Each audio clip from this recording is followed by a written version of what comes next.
Okay, final question, 10. We have two functions. C is a function of h and f is a function of h. And we've got 24 and w, which are just constants in this context. And we've been asked to show that c equals this. So we want to keep c on that side. So that means we're going to have to substitute out h because we want it in terms of f, not h. So how can we get a substitution for h to put into there? Well, we're going to have to look here, aren't we? We've got f equals 24 minus h. So can we make h the subject of this equation? And then we can use it as a substitution. Well, we've got a negative h. We would really like h to be positive. So when we see the variable that we're interested in as negative, we should always make it positive. And how do we make that positive?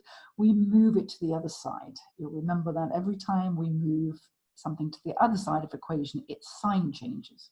So here it is showing up on the other side of the equation.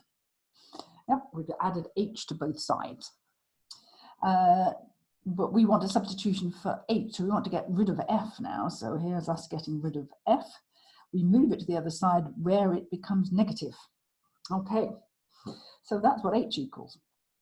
So we now substituted into the c equation. Everywhere where we see an h in this function, we should substitute that value of h. So here's us doing just that. Now, h has got more than one term, so I need brackets.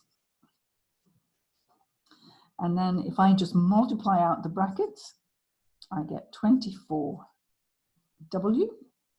minus wf, which was just what we were asked to do. And for part B, we were saying take w as 10. So now we have c equals 240, 24 times 10, minus 10f, and it's our old friend, the straight line graph, and we've been asked to sketch it. So, one more time.